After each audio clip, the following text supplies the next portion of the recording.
Hola, ¿qué tal? Buenas noches a todos. Mi nombre es Edgar López de parte de Morena Socialista y pues el día de hoy, como todos los miércoles, pues vamos a tener una charla eh, acerca de la Revolución Rusa y las jornadas de julio, un acontecimiento que nos parece estamos haciendo una sección de la Revolución Rusa. La vez pasada hicimos la Revolución de febrero y pues ahora vamos a hacer el análisis de la jornada de julio. Es una serie de acontecimientos que pasaron entre la Revolución de febrero y la Revolución de octubre y nos parece muy interesante.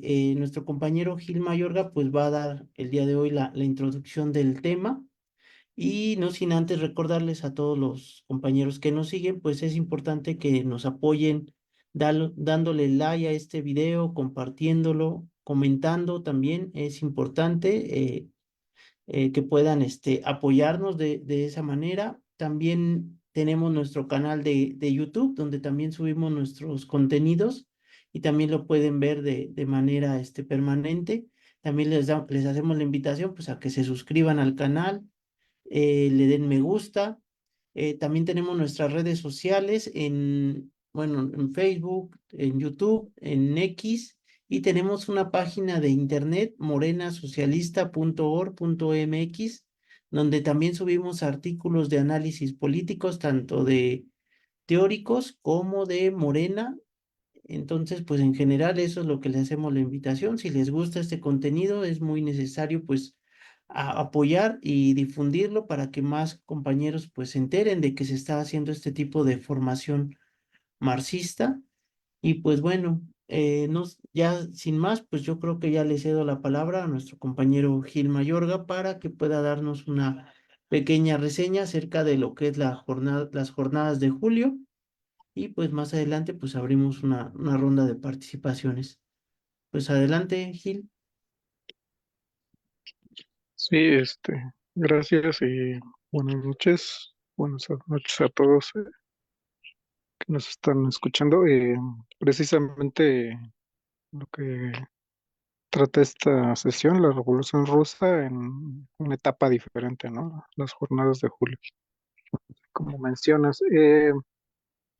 Es una etapa a lo mejor poco conocida o poco reconocida en la historia de la Revolución Soviética. Normalmente las reseñas históricas, las conmemoraciones, los onomásticos son dedicados a la Revolución de Octubre. O sea, si nos guiáramos por estos, casi pensaríamos que la Revolución rusa fue como un único evento, ¿no? O sea, la toma del Palacio de Octubre, bueno, la toma del Palacio de Invierno en en octubre del 1917.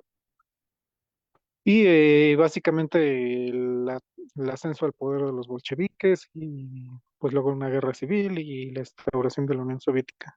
Pero bueno, la historia es un tanto más complicada y ese ha sido el objetivo de esta serie de charlas que hemos tenido. Ya tuvimos, como menciona Edgar, una charla acerca de la Revolución de 1905, o sea, que Lenin llamaba el ensayo general de la revolución.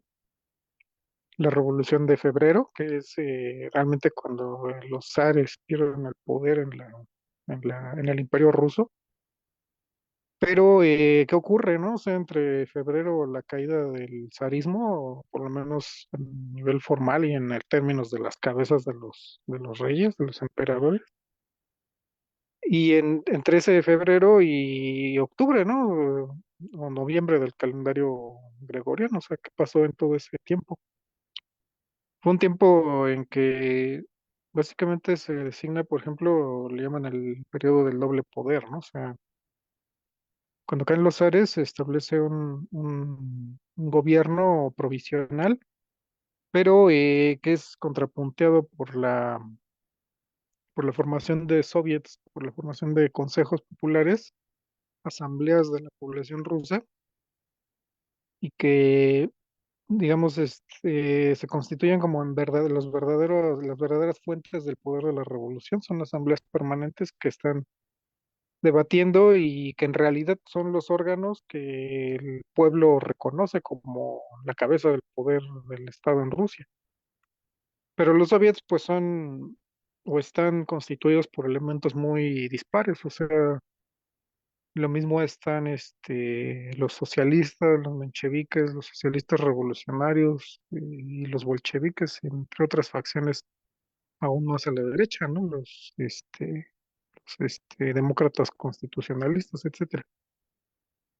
Entonces el resultado es que el gobierno provisional, en tanto, responde a los intereses de las facciones monárquicas y las facciones republicanas, pero burguesas. O sea, es un aparato de poder que en realidad no está tan definido por la revolución, por decirlo menos. O sea, mientras el soviet debate la cuestión de la revolución, pues en realidad el gobierno provisional está pues, realmente más bien buscando, ¿no? La forma de sabotear y escamotear la revolución. En esta contradicción, pues se debate la revolución en los primeros meses. Como recordemos, pues Lenin lanza las tesis de abril y pues se plantea, ¿no? Las vías para una transformación de la revolución rusa precisamente más allá del marco burgués, más allá del marco republicano burgués. Pero en junio, y esto es determinante para la fase que ahora estamos hoy revisando, el gobierno provisional pues lanza una ofensiva militar en el frente alemán. Hay que recordar que en este punto Rusia, el Imperio Ruso, o ahora el- sí, lo que sería la República Rusa, está aún en guerra con Alemania, con el Imperio Alemán, o sea, aún está el frente abierto, el frente oriental de la Primera Guerra Mundial. Entonces, es un frente donde pues, Rusia había venido perdiendo muchos soldados, muchos recursos y en realidad venía pues estancando más y más ese frente, pero incluso con un gran peligro, ¿no? O sea, que el frente se rompiera y que Alemania pudiera invadir el territorio ruso. Entonces, mientras los bolcheviques y los elementos consecuentes de la socialdemocracia y el socialismo en Rusia lanzaban la consigna de salir de la guerra, entablar una paz entre los pueblos, pues las facciones burguesas estaban totalmente comprometidas con mantener el frente oriental, pues eran en el fondo aliados, o no muy en el fondo aliados de las potencias imperialistas, concretamente los aliados que eran en ese momento Francia e Inglaterra, enemigos del Imperio Alemán en esta guerra. Entonces, el compromiso o los pactos secretos entre el Imperio Ruso y las potencias de Europa Occidental, pues fueron mantenidas por el gobierno provisional. Y en su esperanza de cambiar el escenario de la guerra, pues iniciaron una gran ofensiva en junio. Pero pues fue en principio un error de cálculo, porque realmente los soldados de a pie eran los que no querían combatir, y en realidad no lo hicieron, ¿no? O sea, cuando inician la ofensiva, pues esta fracasa, o sea, los alemanes ya estaban preparados, y los soldados rusos pues murieron en masa, se habla hasta de 60.000 muertos en los primeros choques, y pues no pudieron mover las líneas del ejército alemán. Eso fue un gran fracaso. Y además los demócratas constitucionalistas, los cadetes, el partido cadete, pues sale del gobierno, abandona el gobierno y deja a los eseristas, los socialistas revolucionarios y los mencheviques, es decir, el ala derecha del Partido Obrero Socialdemócrata Ruso, los dejan solos en el poder. Entonces, en este marco de aislamiento, pues los cadetes esperaban presionar por su alianza, ¿no? Con los elementos socialistas. Pero lo que provocó esta situación o esta crisis es que las masas ya exasperadas de la guerra consideraron que había llegado el momento de la toma del poder. Sobre todo hablamos de los obreros revolucionarios de Petrogrado, la capital, y los los cuerpos de ejército más radicalizados, que estaban precisamente acantonados en Petrogrado. Entonces ellos se había venido manejando la idea de hacer una gran manifestación de masas a principios de julio, pero en un principio el partido bolchevique lo desaconsejó, se trabajó para que esa manifestación o no se produjera o solamente fuera una manifestación política más.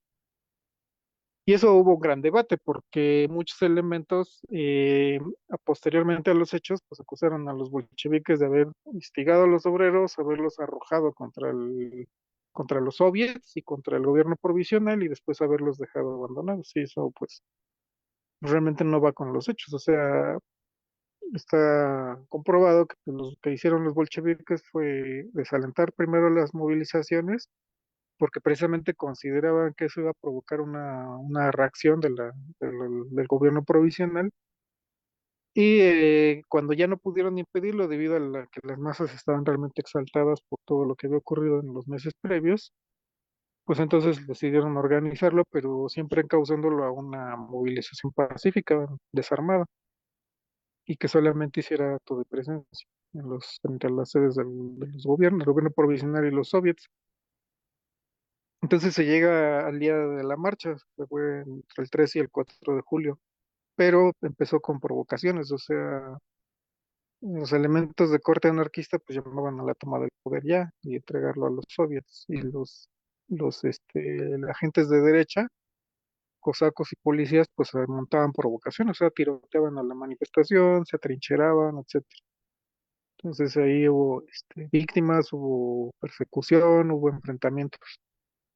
Con todos los obreros revolucionarios y los soldados revolucionarios y radicalizados lograron llegar a las sedes del gobierno y presentarse ahí para hacer presión sobre la cuestión de la guerra, ¿no? Sobre todo era lo que importaba en ese momento, mucho era la cuestión de la guerra, ¿no? Porque pues la guerra significaba muerte, significaba que ellos mismos iban a ser movilizados al frente o podían ser movilizados al frente, y pues significaba hambre, porque finalmente pues era un gasto de recursos que Rusia no tenía.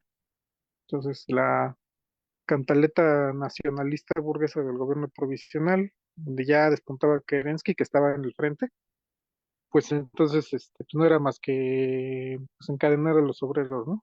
Entonces, digamos, era una provocación tanto el interior de los órganos de gobierno como en las calles.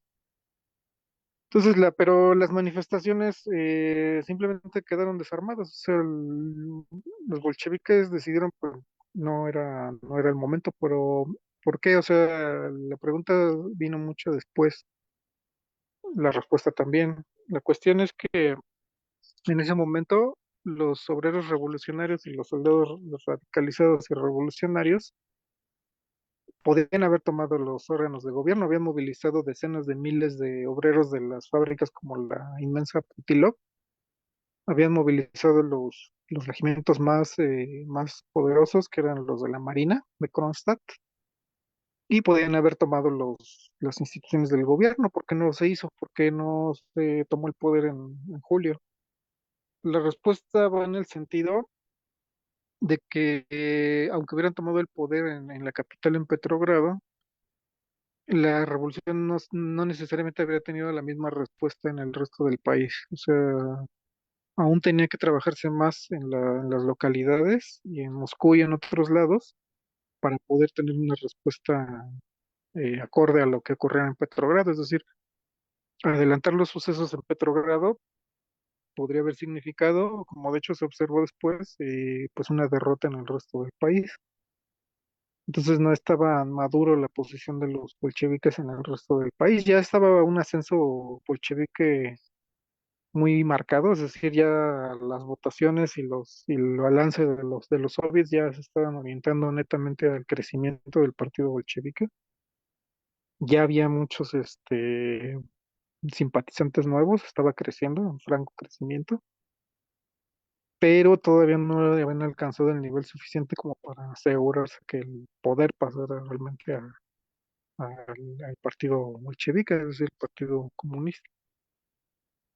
Entonces, Frente a esta situación, pues no era aconsejable intentar una toma en ese momento. Y lo que ocurre después un poco lo demuestra, o sea, finalmente los obreros y los marinos y soldados se retiran de las manifestaciones del 4 de julio y empieza una represión, es decir, el gobierno provisional, pues el gobierno provisional sí se resbala ahí, o sea, en la represión, empieza a cerrar y cancelar los periódicos bolcheviques, empieza a perseguir a militantes, empieza a tratar de desmovilizar y desarmar a los obreros armados, a y paralizar a los contingentes de soldados revolucionarios. Incluso intenta detener a mismo Lenin, empieza a detener a otros líderes bolcheviques, detienen a Trotsky, Trotsky es arrestado, entre otros. Entonces se debaten, por ejemplo, en el partido bolchevique, incluso en el comité central se debate si es pertinente que Lenin enfrente las acusaciones que se le hacen de ser un agente alemán y que buscaba desmovilizar a Rusia frente a la guerra, etcétera. Finalmente se decide que no, porque pues no había garantías, ¿no? De seguridad. Lenin podía haber sido asesinado si hubiera sido entregado a a la policía. Entonces él parte, se esconde en Finlandia. Primero se esconde en barrios obreros con simpatizantes, pero ante la presión pues se retira, ¿no? Se retira a Finlandia para continuar, ¿no? La labor de organización. Entonces, en esta situación, la campaña es pues bastante agresiva, ¿no? De los órganos represores del gobierno provisional. Y pues ahí muestra su cara, ¿no? O sea, represora y no solo eso, sino que lo que es a lo mejor más importante es que la situación demuestra que el gobierno provisional tenía como principal razón de ser el desarme de los obreros. O sea, el desarme de los revolucionarios, la desmovilización de las tropas revolucionarias, es decir, destruir no solo el ala izquierda, sino todo el impulso revolucionario de las masas, desmovilizarlo y convertir así a Rusia en una república burguesa, pero netamente aliada al imperialismo. O sea, quizá buscando que Rusia se convirtiera en una potencia imperialista también. Y pues que eso se hiciera a costa de los trabajadores, es decir, desangrando a los trabajadores en el frente de combate contra el imperio alemán. Entonces, esto quedó a las claras en las jornadas de julio, de ahí su importancia histórica, que de hecho no es menor. Quizá no no es a lo mejor no es tan brillante en los sucesos, digo, fue una gran manifestación que finalmente se desmoronó, ¿no? O sea, se disolvió prácticamente sin combatir.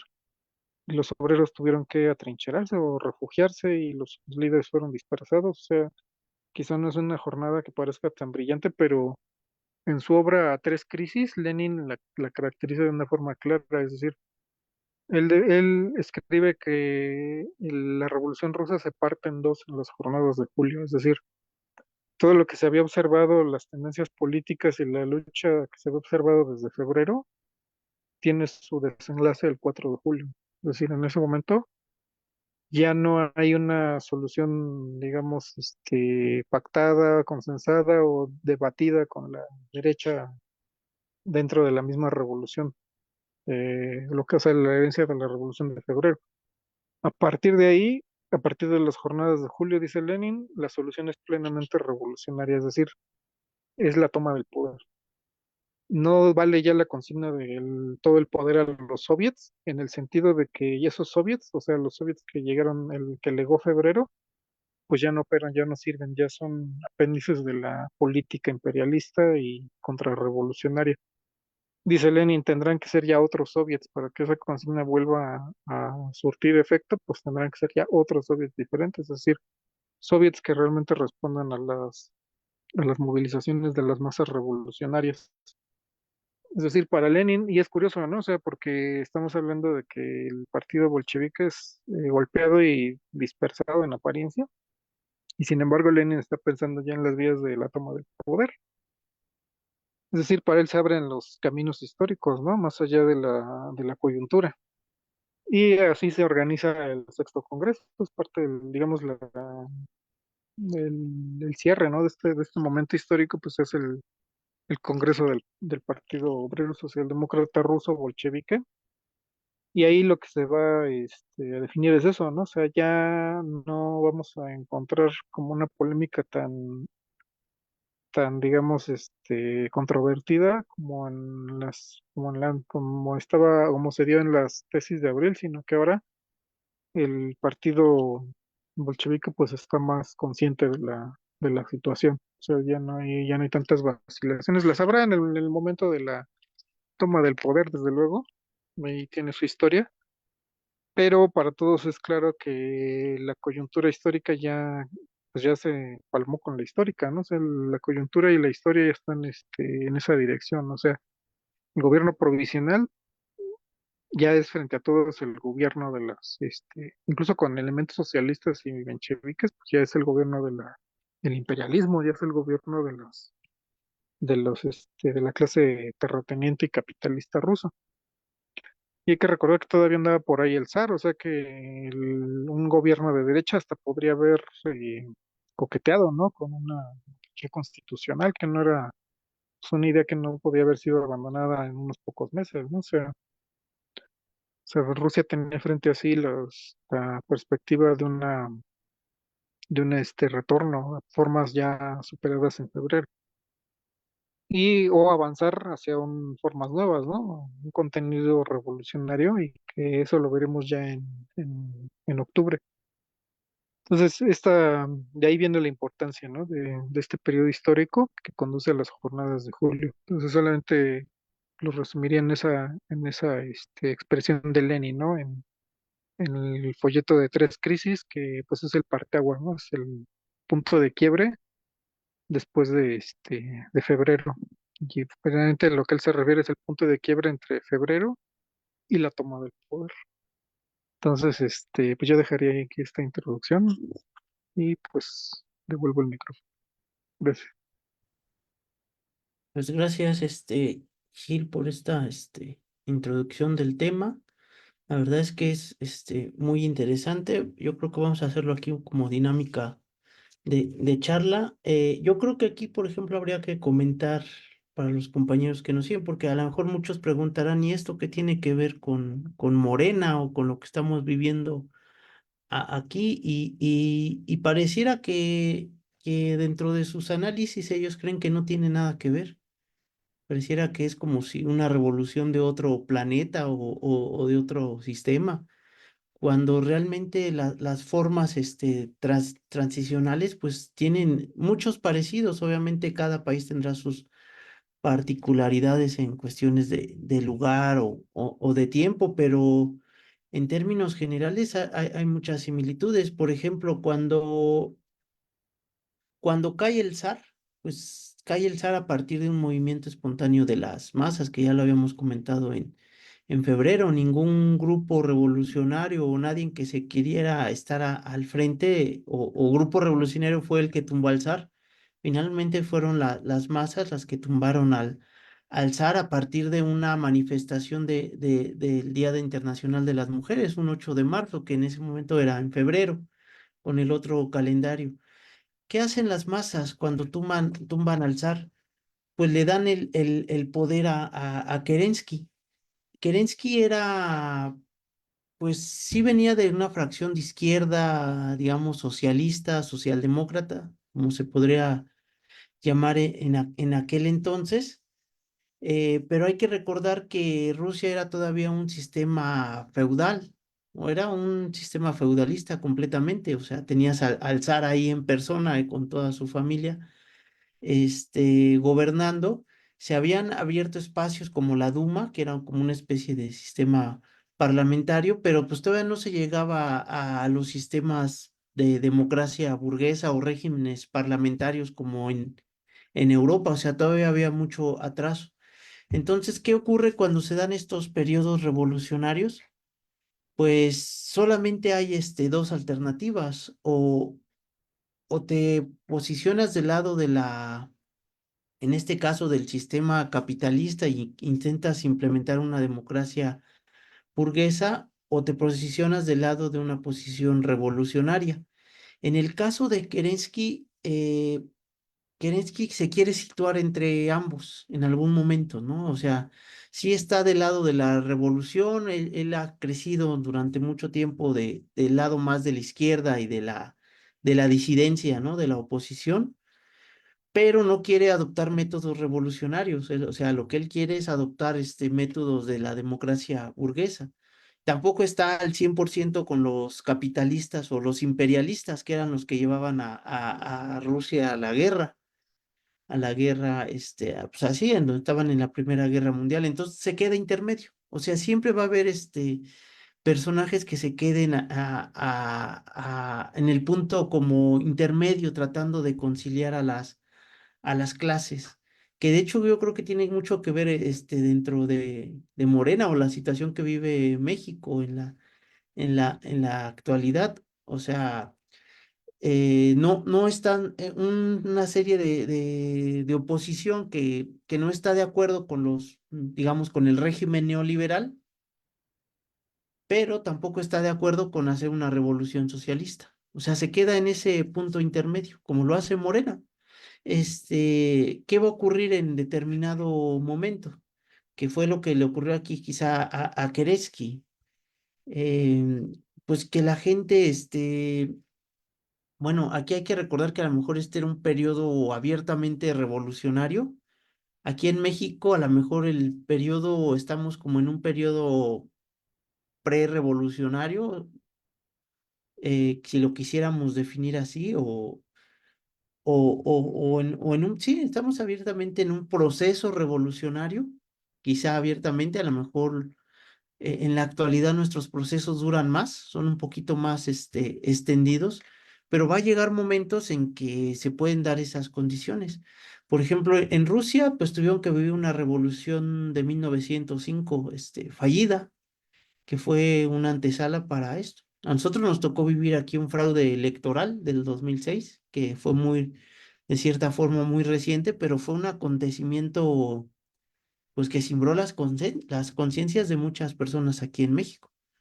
O sea, ese tipo de acontecimientos quizá a lo mejor no se, tomando quizá sus proporciones con la Revolución Rusa de 1905, pero son acontecimientos bastante fuertes que simbran la conciencia de las personas. Y ya en la Revolución de 1917 ya ven los ojos con otra situación. Entonces, pues no sé, yo aquí le comentaría a Gil, ¿no? O sea, cómo ve este tipo de acontecimientos a la distancia y cómo tratar de adoptarlos o tratar de sacar las lecciones para nuestro país y para nuestros acontecimientos políticos, sobre todo para muchos compañeros que dicen, pues esto qué tiene que ver o esto a nosotros de qué nos sirve, pues yo creo que sí hay una respuesta. Entonces, pues no sé, Gil, cómo veas esta situación. Sí, totalmente, porque digamos, en principio, lo que se observa muchas veces es la forma, ¿no? O las apariencias de las fuerzas políticas. Entonces, por ejemplo, en general la Revolución Rusa muestra muchas cosas, o sea, de manera explícita, ¿no? Y no solo la Revolución Rusa, ¿no? A lo mejor los procesos revolucionarios en general, pero en particular la Revolución Rusa tiene maneja como, o sea, las cuestiones son como en un periodo que se puede ir midiendo, ¿no? Digo, a lo mejor también ahí por el trabajo teórico, ¿no? Se ve personajes como Lenin, ¿no? Trotsky, incluso Rosa Luxemburg desde otra perspectiva, ¿no? Entonces, Bukharin, o sea, los revolucionarios, muchos eran teóricos y no solo bolcheviques, ¿no? Por ejemplo, hasta un Martov, ¿no? Plejano. Entonces, de alguna manera eso nos va como hasta determinando las etapas y las podemos ir analizando y viendo las distintas fuerzas políticas. Y para nosotros, pues es importante porque, digamos, cuando estamos dentro del proceso, o sea, las formas y las apariencias son a veces tomadas por el contenido mismo, ¿no? O sea, no medimos a las fuerzas políticas por su contenido real, sino por aspectos accesorios o no relevantes.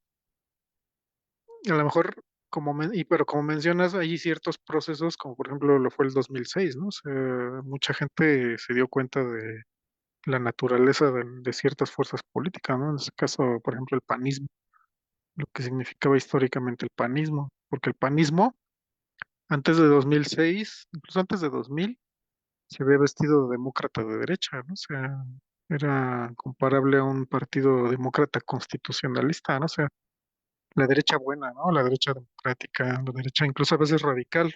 Era la derecha que tomaba puentes por la democracia o que presumían, ¿no? De que ellos eran oposición verdadera y viable. Y después de 2006, pues esa imagen quedó muy maltratada, o sea, prácticamente se vino abajo.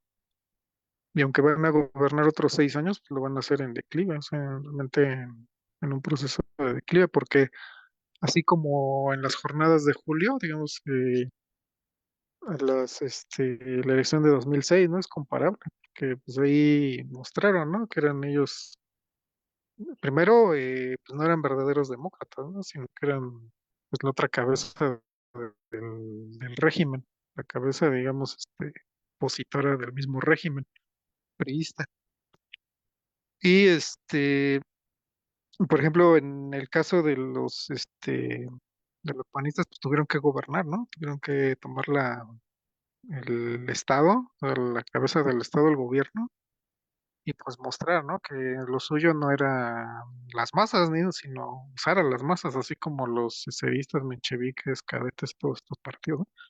Usar a las masas contra ellas mismas. O sea, llego al poder porque tú querías quitar al otro régimen, o sea, el zarismo, en nuestro caso el priismo, me pongo yo, pero lo primero que hago es desarmarte, ¿no?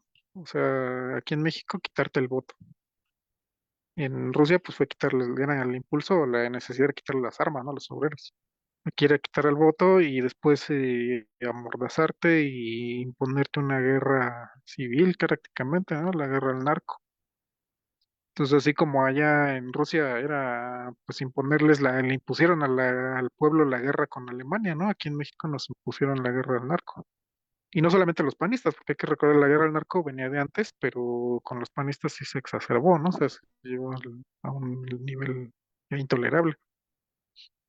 Y después, bueno, digamos, ese podría ser un símil, ¿no? O sea, a mí lo que me parece central, por ejemplo, es que determinadas fuerzas políticas impulsan la democracia, ¿no? Impulsan el cambio, sí, el cambio, la democracia, la transformación, quitemos a los tiranos, quitemos a los opresores, pero llega el punto en que cuando ven al pueblo armado o con armas, ya sea políticas o incluso armas militares para defender sus intereses, pues lo primero que buscan es cómo desarmarlo, ¿no? O sea, cómo irle quitando todos esos recursos, cómo irle quitando todos esos elementos de defensa para imponer otro régimen. O sea, eso ocurrió en el lapso que va de febrero a julio en la Revolución Rusa. Y todavía lo van a seguir intentando después de julio, ¿no? O sea, como que esa es la esencia de la lucha de clases, ¿no? En julio, las jornadas de julio lo demuestran, ¿no? En un corto periodo de tiempo, lo que realmente es la lucha de clases. O sea que el aplastamiento de los trabajadores, cuando no tienen armas, pues procede rápidamente, ¿no? Y se vuelve la forma de vida. Pero cuando los trabajadores están de alguna manera armados, pues ese es el objetivo, ¿no? De las fuerzas que antes se decían progresistas. O sea, se vuelve su lucha por la vida, ¿no? O sea, desarmar a los trabajadores para imponer un régimen de coalición, incluso con los elementos reaccionarios.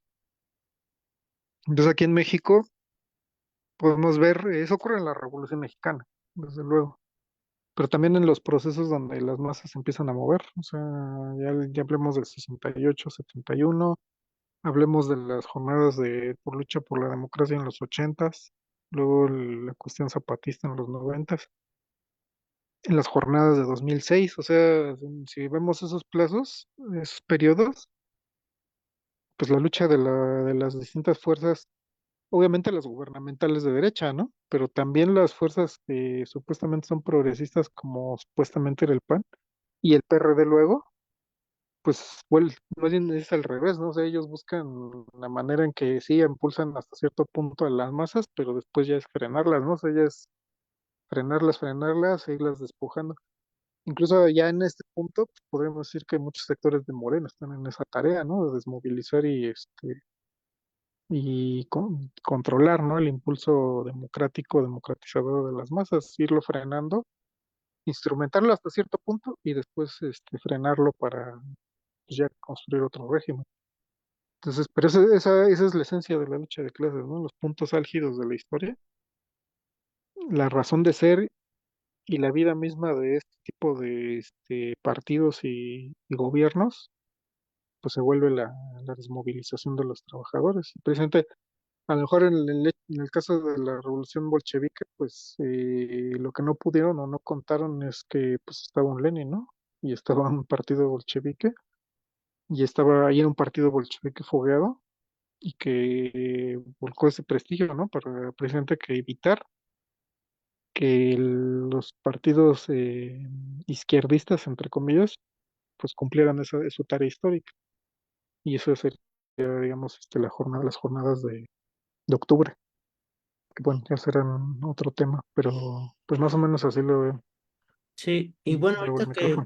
ahorita que mencionas lo de la importancia del partido bolchevique, yo creo que la Revolución Rusa es un buen ejemplo de la necesidad de que exista esta organización marxista, porque si no hubiera existido, bueno, aquí entramos en este caso de los hubieras y sabemos que a lo mejor en la historia es un poquito complicado meternos ahí, ¿no? Eh, pero sin el partido bolchevique, la Revolución Rusa o la Revolución de Octubre no se hubiera dado, o sea, la Revolución Socialista como la conocemos, o sea, lo que sí podemos afirmar es que este tipo de revueltas o de revoluciones democrático-burguesas ha habido muchas en varios países, pero ninguna ha terminado en una revolución socialista. La única que ha terminado en una revolución socialista ha sido esta, la de la Revolución Rusa, que terminó precisamente a que existía un partido bolchevique y existía un Lenin. Eh, por ejemplo, en la Revolución Mexicana, de hecho, se dan los acontecimientos muy parecidos, o sea, un Madero que es parte de la burguesía nacional, ¿no? Que quiere implementar un régimen democrático burgués un poquito más abierto. Finalmente se dan la lucha de clases. Madero trata de contener a las masas.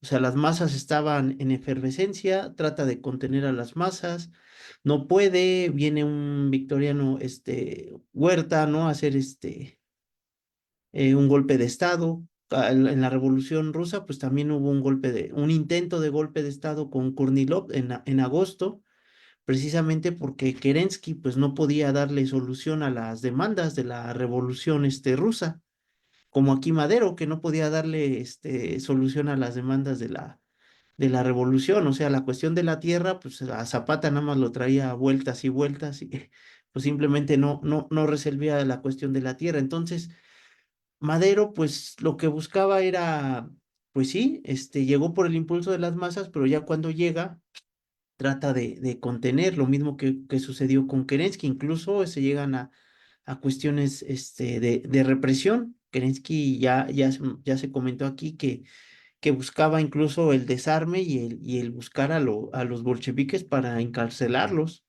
o al menos tenerlos ahí presos, en lo que se calmaba el asunto. Entonces, ¿qué pasa? Pues las jornadas de julio, pues igual, o sea, la gente seguía enardecida, seguía con la intención de cambio, y pues llega alguien como Kornilov a intentar un golpe de Estado, que finalmente era algo como el que ocurrió aquí en la Revolución Mexicana.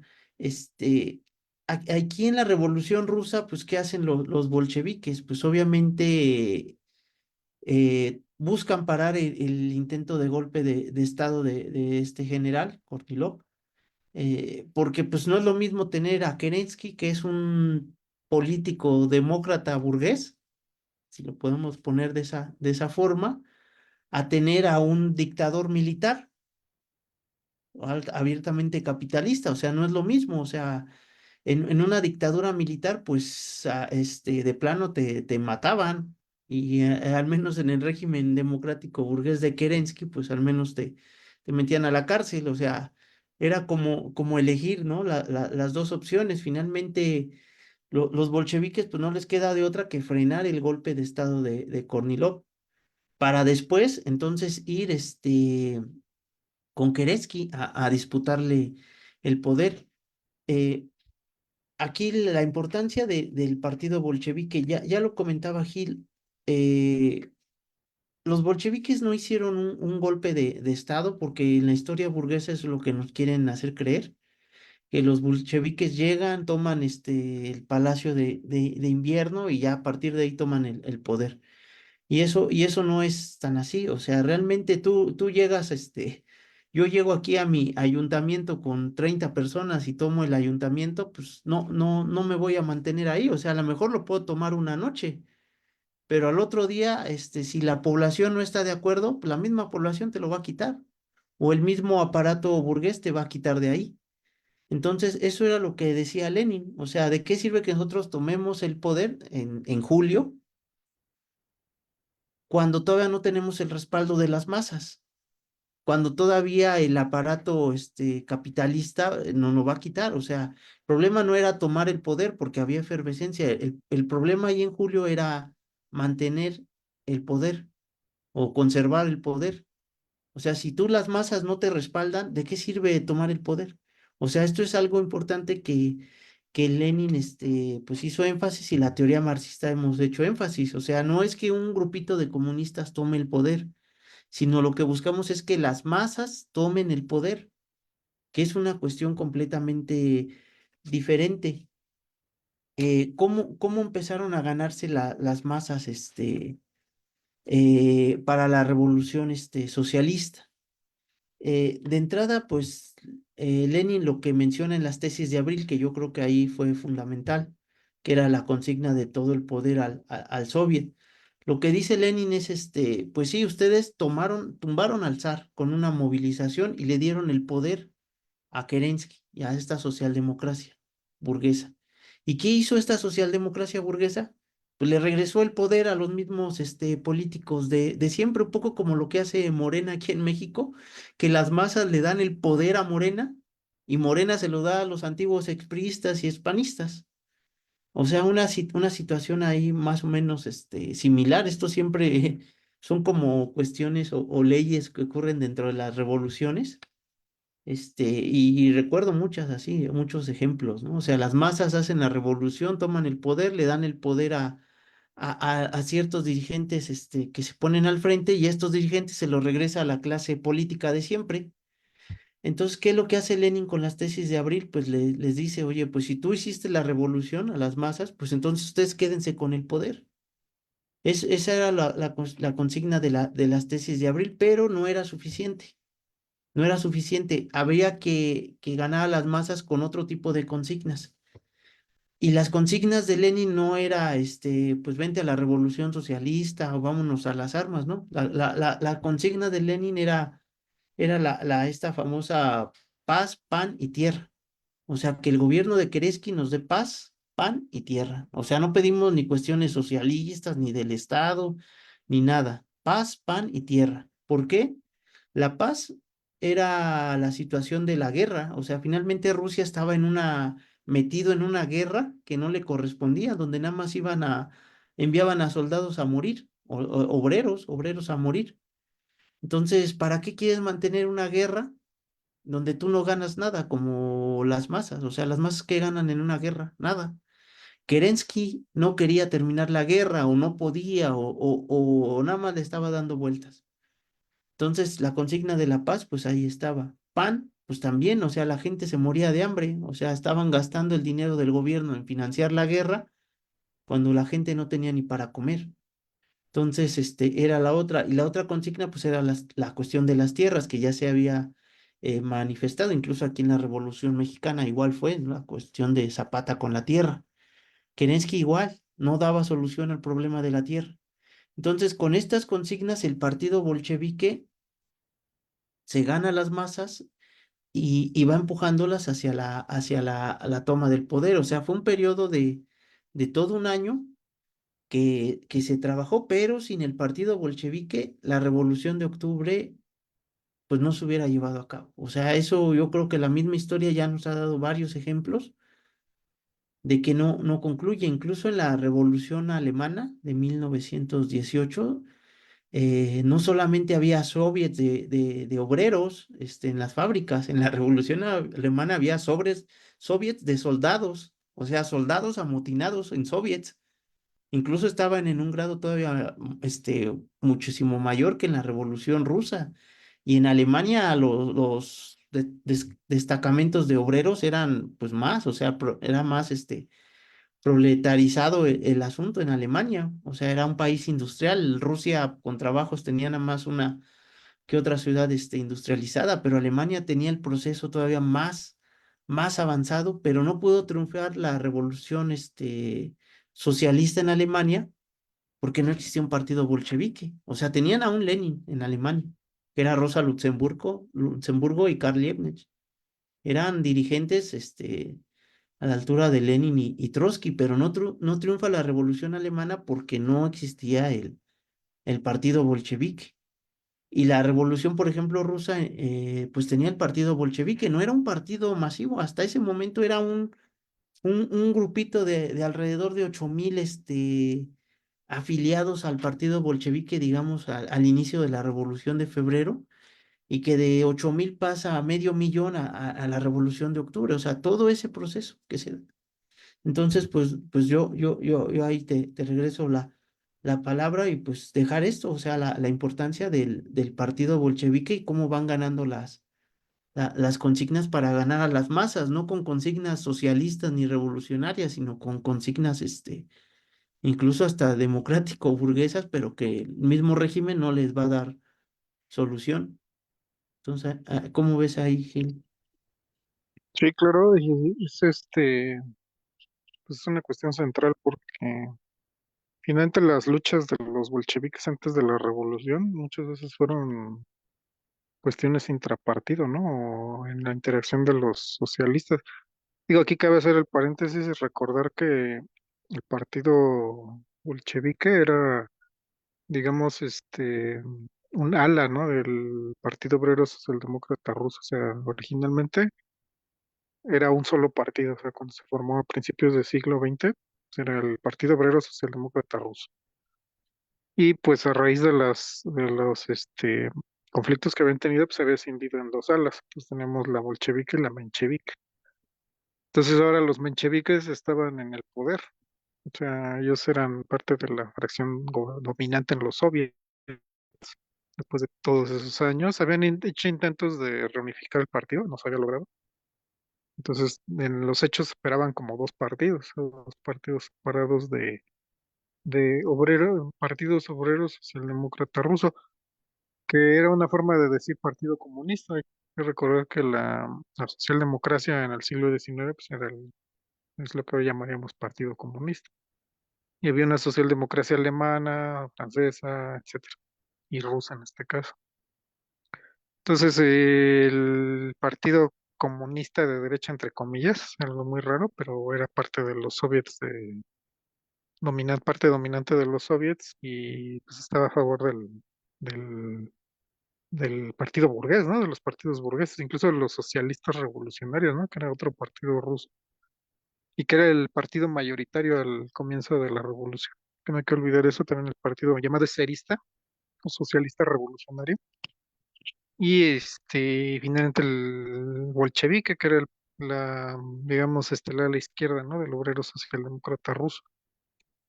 Pero esto nos habla, así como mencionas, de otra cuestión referente, ¿no? O sea, la cuestión de las consignas, ¿no? Y los programas, o sea, si algo distinguía al partido bolchevique, pues es que había depurado y realmente afinado sus consignas y su programa a lo largo de una lucha de pues más o menos, por lo menos 17 años, por lo menos 15 años. O sea, y se había dado en un intercambio a través del, por ejemplo, los periódicos, los congresos, las intervenciones de sus líderes y la educación política de sus cuadros. O sea, no fue como un proceso como al azar, ¿no? O sea, un proceso deliberado del movimiento socialdemócrata ruso y pues que costó, o sea, costó por ejemplo la escisión con los mencheviques y pues una encuentro y desencuentro con los socialistas revolucionarios y los anarquistas. Pero eso le permitió al partido bolchevique tener como cierta consolidación interna, ¿no? Cierta nivel de sus cuadros y capacidad de organización. O sea, muchos cuadros estaban fogueados en en la interacción con las masas, con los digamos, representantes de las masas populares. Entonces, porque, digamos, el cuadro político era hasta cierto punto complicado. Finalmente, los mencheviques manejaban también un discurso socialista. O sea, ellos también hablaban de que luchaban por el comunismo, ¿no? Por el socialismo y el comunismo. Los socialistas revolucionarios ya era como un poco más difuso, eran como un socialismo agrario muy, sui generis, muy, a la rusa. Entonces, como siendo, si había muchos obreros no educados, cómo distinguir, ¿no? Entre estas consignas que parecían semejantes, ¿no? O sea, finalmente todos hablaban de socialismo, todos hablaban de comunismo. Los reformistas de nuestra época, pues ya ni siquiera sus consignas o sus proclamas se acercan, ¿no? A lo que manejaban los cesaristas o los populistas, ¿no? O los anarquistas de aquella época o incluso los mencheviques. Pero la cuestión es que en ese momento la claridad se dio a través de precisamente de esas consignas y ese programa, ¿no? Que el partido bolchevique no solo enarbolaba, ¿no? Sino que él daba las vías, ¿no? Daba las vías concretas, tenía esa capacidad de mostrar las vías por las que se iban a lograr esas consignas, ese programa. O sea, la lucha revolucionaria y las consignas que ya mencionaste, o sea, el pan, la paz y la tierra. O sea, más allá de todo este encontronazo entre consignas que aparentemente eran semejantes o incluso iguales, pues en realidad se abrió paso, ¿no? Dentro de la lucha política del partido bolchevique, pues estas consignas claramente, ¿no? Y dejó claro la vía revolucionaria, o sea, cómo iba a implementarse la vía revolucionaria para tomar el poder y sostenerlo. Entonces, el partido bolchevique con Lenin en la cabeza, pues demostró varias cosas, ¿no? Que supo qué consignas correspondían a cada fase histórica de la revolución. No fue una cuestión fácil, pero lo logró y logró articularlo en una organización política, lo cual le demandó, pues sí, conocer al dedillo todo lo que era el entramado de los partidos y los grupos políticos en Rusia. Y ese conocimiento lo tenían, o sea, ellos lograron, pues sí, tener como en una perspectiva única todo el cuadro político de Rusia y de las facciones rusas. Y en el terreno, o sea, la constitución de las masas y el nivel de desarrollo de las masas. En julio, pues las masas se desbordaron, ¿no? O sea, realmente fue imposible incluso para los bolcheviques contenerlas, a las masas de Petrogrado. Pero la clave fue reorganizarse. O sea, a pesar de la derrota, a pesar de la agresión del gobierno provisional y todo esto, pues fue capaz de rearticularse, ¿no? O sea, uno diría, pues, ¿qué hacían haciendo un congreso, no? O sea, en nuestros tiempos, a lo mejor se vería, "Ay, no, pues, estaban en pleno, casi un reflujo, no fue completamente un reflujo, pero casi un reflujo revolucionario. Y los bolcheviques se van a organizar un congreso, ¿no? O sea, reúnen su comité y sus delegados y empiezan a hacer un congreso. O sea, suena hasta poco heroico, ¿no? O sea, que se pongan a discutir, se pongan a revisar sus tesis y su organización, pero finalmente eso es parte, ¿no? De la lucha revolucionaria, o sea, lograr esa cohesión interna, esa unidad de acción en el partido para, pues, precisamente lograr, lograrlo afuera, ¿no? O sea, con las masas, interactuando con las masas, dándoles una brújula clara y precisa de hacia dónde tiene que moverse, ¿no? Más allá del, o sea, no solamente es el impulso propio de las masas, o sea, ese es como el motor, pero pues el motor tiene que dirigirse, ¿no? Hacia el punto de donde debe realizar la transformación y eso fue ya el siguiente periodo, ¿no? A partir de julio en adelante en el camino hacia octubre. Entonces, sí, pues sí, podemos verlo en otros ejemplos históricos, ¿no? Digo, ya es como ir por caso, pero a grandes rasgos, pues yo lo pondría en esos términos, ¿no? Que el partido precisamente, pues sí, se distinguió por ciertos elementos, en torno al Y, programa, las consignas y la organización. y por ejemplo, ahorita ya que Sí, mencionas eso de cómo se dio el proceso de depuración del partido bolchevique, que le llevó muchísimos años de debates, discusiones, congresos, asambleas, para llegar a tener un cierto grado de cohesión. O sea, tú lo pones ahorita en términos, trasladémoslo a Morena. ¿Qué hacen los dirigentes de Morena? Prácticamente es tu vota y cállate. O sea, por ejemplo, las declaraciones que hizo ahorita el Fisgón acerca de que algunos compañeros están criticando la designación de Mayer. ¿Qué hace el Fisgón, que es el Instituto de Formación Política de Morena? Que dice que es una estupidez los que critican eso. O sea, lejos de trasladar eso al debate o a la consigna, se menosprecia. Incluso es grave, o sea, que ya te pongan este tipo de adjetivos, estúpido, pues yo no lo veo como ni caracterización ni algo. O sea, nosotros cuando decimos oportunistas, pues hay un contenido teórico, pero que el Fisgón diga estúpido pues pues por más que le busco, no tiene ni fundamento, es una vil palabra de adjetivo para tratar de calmar críticas. O sea, me parece que ahí sí hay una gran diferencia. Y si te vas, por ejemplo, al presidente de Morena, ahorita Mario Delgado, si hablas de discusiones o algo, pues jamás en la vida, ¿no? Lo he visto acerca de discutir este tipo de temas teóricos, filosóficos, ni de absolutamente nada. Y dentro de las cuestiones que se discuten en Morena, pues son conferencias magistrales, así les llaman, donde te ponen a un aparente erudito y tú tienes que seguir lo que yo te diga. Y más que, y el debate que sí es real, donde vamos a poner las posiciones, o sea, de si es correcto o no la designación de Mayer, por ejemplo, ese es un debate, no es grilla ni nada, es una cuestión teórica de fondo, o sea, porque por un lado están las posiciones que llevan a posiciones cupulares, que creen que esa es la democracia burguesa, y por el otro lado, pues creo que existimos compañeros que manifestamos otro tipo de democracia, que es la de la asamblea, o sea, que la asamblea elija a sus dirigentes. Y ahí sí son posiciones teóricas, y ese tipo de debates, no los metes, por ejemplo, el partido Morena. Y ya lo comentó Gil, o sea, ya los bolcheviques estaban en guerras, en procesos, en un montón de insurrecciones armadas y metían un congreso, metían una asamblea, ¿no?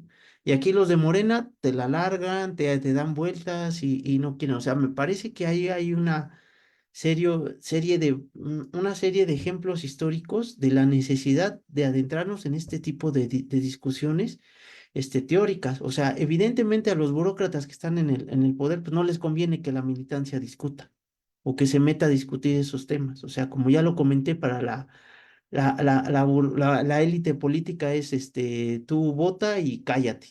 O sea, eso es prácticamente la consigna de los reformistas de hoy en día. Y si tú lo comparas con lo que hacía el partido bolchevique, pues era una lucha constante, incluso dentro de sus propios dirigentes. O sea, y de hecho en el comité central, no todos estaban de acuerdo, porque por ahí se quiere decir que Lenin era el que dirigía todo y todo se hacía lo que hacía Lenin, y eso no es del todo cierto. antes de la Revolución de Octubre, Kamenev y Zinoviev se opusieron a la toma del poder y eran parte del comité central del partido bolchevique. Y había una diferencia, pues, o sea, brutal. O sea, estabas en la antesala de la toma del poder e incluso, manifestaban sus diferencias. E incluso, trataron de actuar, ¿no? Ahí en contra. ¿Y cuál fue la actitud de Lenin? O sea, no fue llamarlos estúpidos y decirles, semejantes cosas. O sea, finalmente ellos fueron otra vez recibidos en el comité central del partido bolchevique y se abrió el debate sobre si era correcto o no, sobre la estrategia. Me parece que es una cuestión completamente diferente, el cómo se depuró o cómo se fue formando el partido bolchevique en las cuestiones, teóricas, que muchos desprecian. O sea, como dirigentes al interior de Morena los desprecian absolutamente. Pero la realidad es que sin este tipo de debates teóricos, jamás se hubiera dado la revolución, socialista, en Rusia. O sea, ese yo creo que es uno de los, pues, factores, más importantes. O sea, cómo se da esta formación del partido bolchevique. Otra cuestión que me parecía importante también, el papel que jugó Trotsky en la revolución, rusa y en todo este año. Eh, Trotsky, en 1905 fue presidente del Soviet de Petrógrado, de la ciudad más importante. Llegar a ese nivel de organización ni Lenin lo consiguió en 1905. Lenin estaba en el exilio.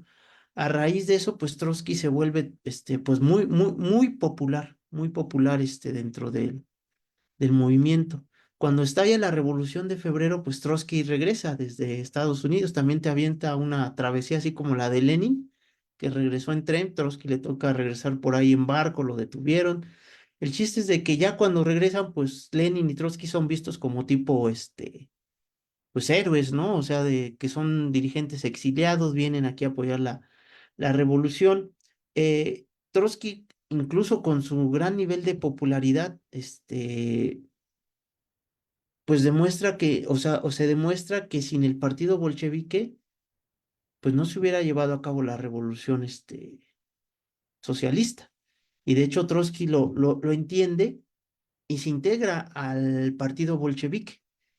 Se integra con Lenin. O sea, y Lenin tenía, pues digamos, había ciertas diferencias. A Trotsky siempre lo catalogaba como una posición, tibia hasta ese momento, porque Trotsky siempre como que quería, conciliar entre mencheviques y bolcheviques. Ni era menchevique ni era bolchevique, trataba ahí como de conciliar, ¿no? Siempre fue su como posición de neutral de Trotsky. Lenin sí era muy duro. O sea, para Lenin, pues no había neutralidad, o estás de aquel lado o estás de este.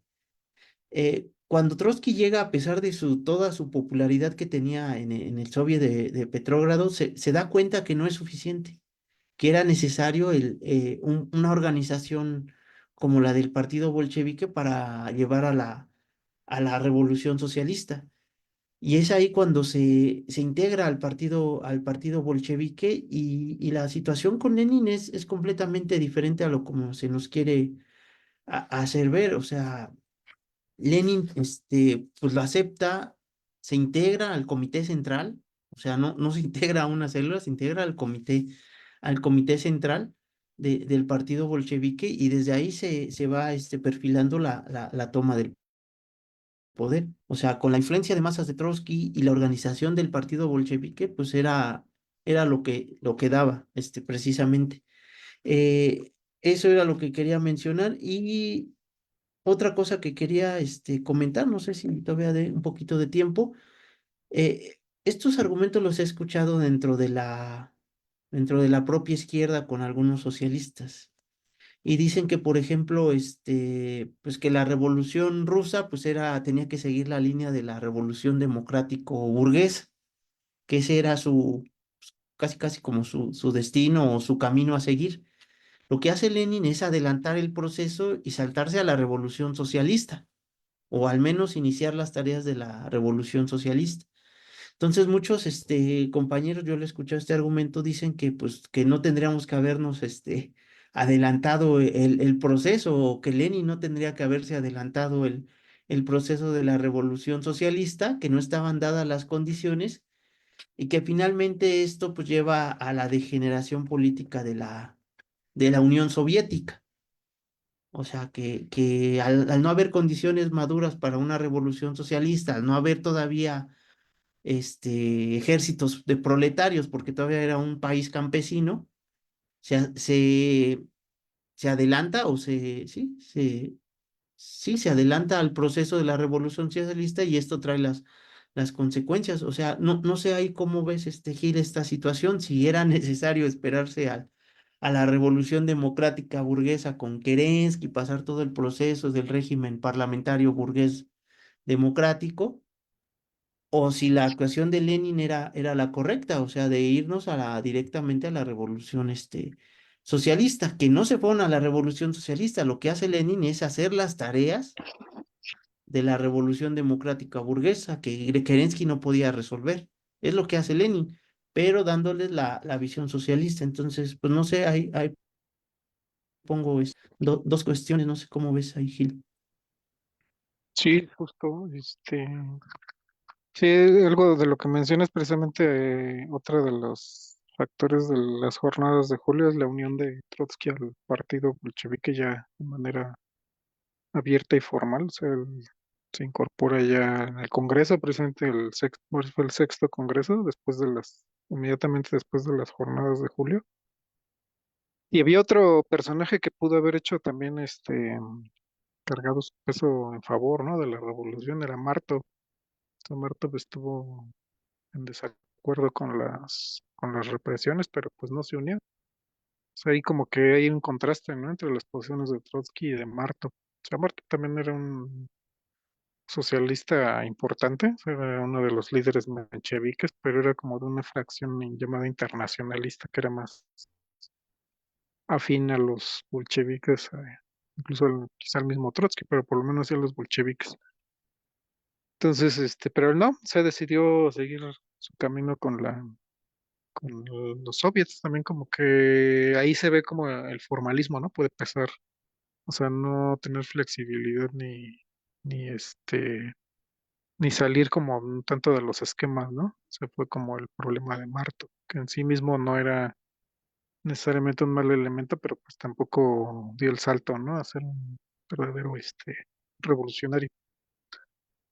Entonces, y por otro lado, esta parte, ¿no? O sea, si era si ya era viable la revolución, ¿no? O si podía no haberse, digamos, seguido la ruta que se siguió, ¿no?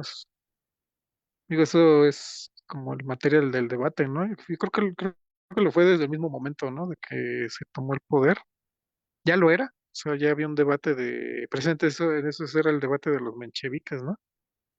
Ellos se consideraban comunistas ortodoxos, por decirlo así, que seguían de la manera correcta los principios de Marx. Esa era su teoría. Y decían que presente el marxismo se negaba a que la revolución se produjera en un país como Rusia, ¿no? Que Rusia tenía que pasar a un régimen burgués para poder desarrollarse hacia el socialismo. Pero pues eso no tomaba en cuenta muchas cosas, ¿no? O sea, por ejemplo, el desarrollo del imperialismo, que sí era tomado en cuenta por Lenin, porque finalmente no estaban en una situación como por ejemplo lo había estado Inglaterra, ¿no? O sea, cuando desarrolló el capitalismo. O sea, Inglaterra se desarrolla en un marco de expansión de la producción y de la exploración de nuevos territorios. Rusia ya había hecho una expansión, pero lo hizo a un modo semifeudal, o sea, semi-terrateniente, ¿no? Expandiéndose sobre Asia y incluso tocando América.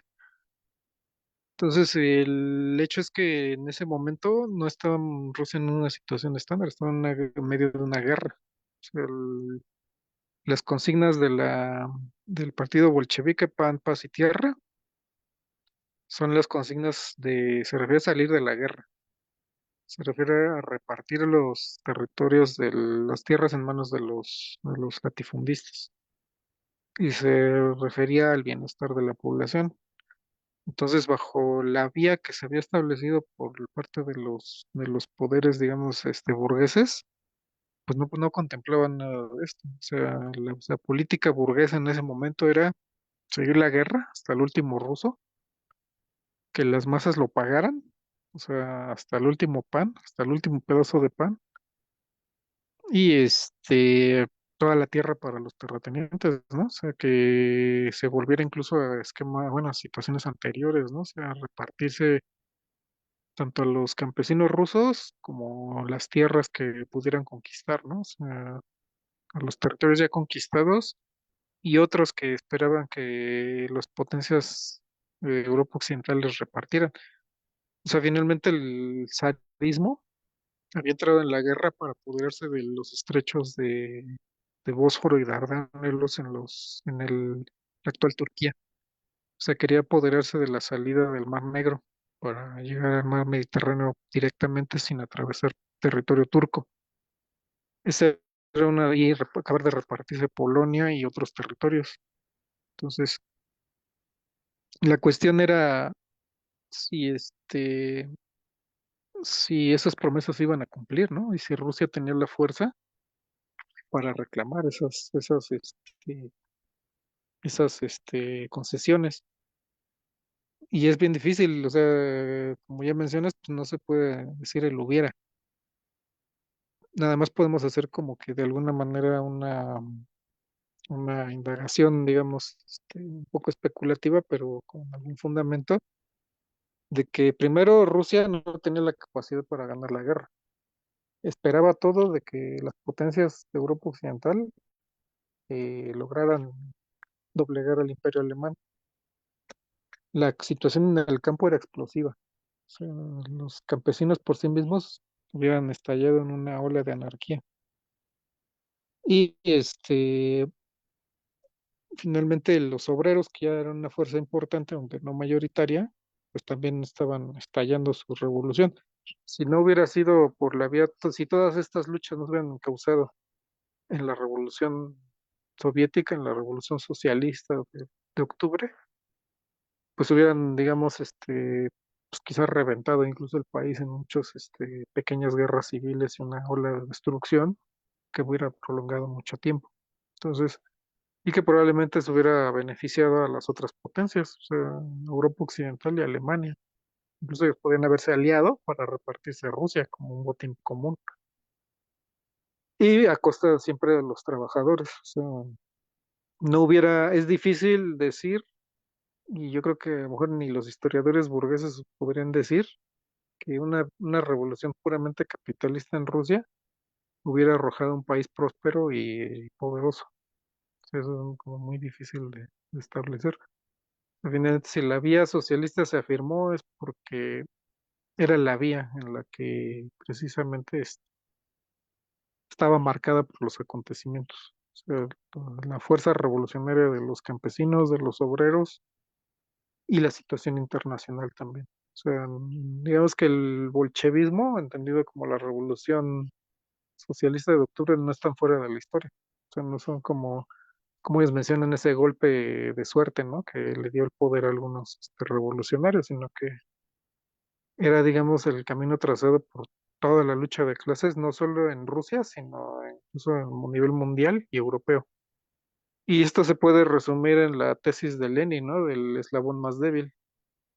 O sea, lo que decía Lenin es, si la revolución se produjo aquí en Rusia, y no por ejemplo en un país como Inglaterra o Alemania, es porque Rusia era el centro de todas las contradicciones del imperialismo y del capitalismo a escala planetaria. O sea, ahí se superponía la explotación feudal o semifeudal, capitalista e incluso algunas formas más atrasadas. Entonces, todas esas formas de explotación, todas esas contradicciones imperialistas mundiales y capitalistas convergían en Rusia. Entonces, de ahí que la revolución socialista fuera una necesidad y tuviera las armas que tuvo. Y que los revolucionarios rusos, fueron los más consecuentes a lo largo de la guerra, pues fueran los que llevaran presente el liderazgo y lograran hacer triunfar a la revolución. Entonces, finalmente, a lo mejor la tesis de Lenin, pues es un buen resumen, ¿no? De toda la situación que llevó al triunfo de la revolución en Rusia y no en otros países, ¿no? Y su necesidad. Pues muy bien, Gil. Pues yo creo que ya vamos cerrando la charla, ya llevamos como una hora y cuarto. Recordar que pues después haremos otra parte de esto de la Revolución Rusa. La idea es hacer como una serie de charlas. Ya hicimos 905, febrero, jornadas de julio. ¿Cuál seguiría? Quizá la de octubre o el golpe de estado de Kornilov. Este, quizá, ¿no? Después por ahí vamos a ir haciendo. Entonces, pues yo creo que ya con esto vamos cerrando. La verdad es que hay mucho que platicar, pero no queremos tampoco extender mucho los videos y las charlas. Entonces, no sé si hay algún comentario final, Gil, o algo más. Ya para. Sí, bueno, a lo mejor nada más rápido. Sí mencionar que dentro bueno, van mucho en el sentido de lo que ya me has mencionado, o sea, no ver a los procesos revolucionarios, en especial el ruso, como curiosidades históricas, ¿no? O sea, siempre buscar esa ligación en la lucha de clases y el momento presente. O sea, en nuestra circunstancia, pues podríamos decir el desarrollo del movimiento democrático en México, ¿no? Desde los años, por lo menos los 60 hasta el momento actual, o sea, se rige por la cuestión de la lucha de clases. O sea, finalmente esa es una ligación con todos los demás procesos históricos del mundo y de México mismo.